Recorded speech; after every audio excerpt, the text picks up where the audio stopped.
Salam tentrem rahayu wonten ing patunggilanipun Gusti Yesus Kristus. Kula Tiyarso Widodo saking GKJ Kabluk Semarang, Klasis Semarang Timur, kepareng kula ngaturaken renungan harian Sabdo Winedar. Dinten menika Rebo 12 Agustus 2026. Dasaring saking Sabdo menika saking Ayub 3:6 ayat 21 dumugi 3:3, Jabur 18 ayat 1 dumugi 19, Matius 8 ayat 23 dumugi 17.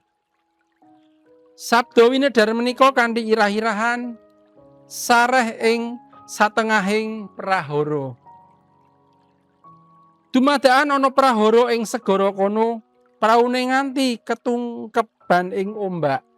Nanging Gusti Yesus sare. Matius 8 ayat 21. Ing kawonten gegirisi ingkang saged damel gesang manungsa silaka, kathah tiyang ingkang ngraosaken ajrih lan semplah. Raos ajrih lan semplah asring damel kawontenan menika sangsaya gegirisi.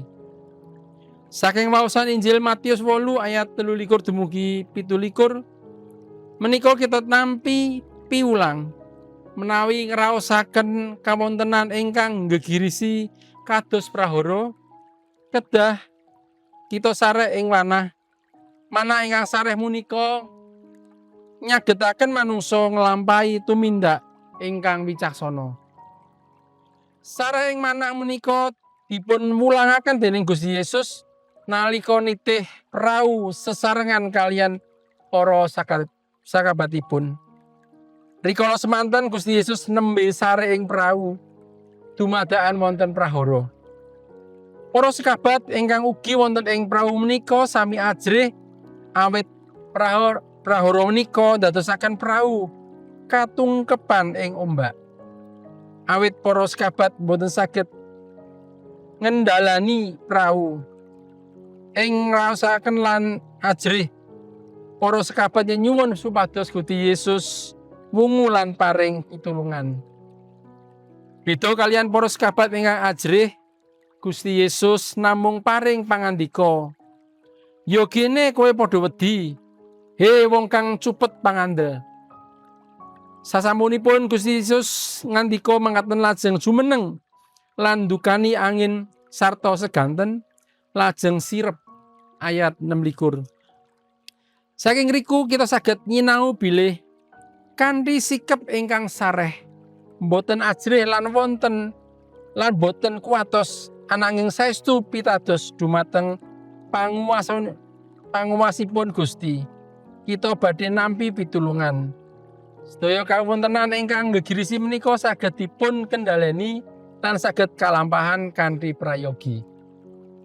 Manah ingkang sareh ing satengahing prahara jalari kita saged namtokaken bab ingkang kiyah dipun lampahi supados prakawis awrat saking rampung. Kosok wangsul raos ajrih lan semplah malah saged ndamel kawontenan sangsaya awrat lan boten saged dipun kendhaleni. Kanthi manah ingkang sareh kita ugi saged mawas bab ingkang langkung prayogi, nindakaken ayahan kanthi wicaksana lan saged ngrampungaken prakawis awrat ing gesang kita. Gusti mesti mitulungi. Mekaten sabdaning Gusti, berkah dalem. Amin.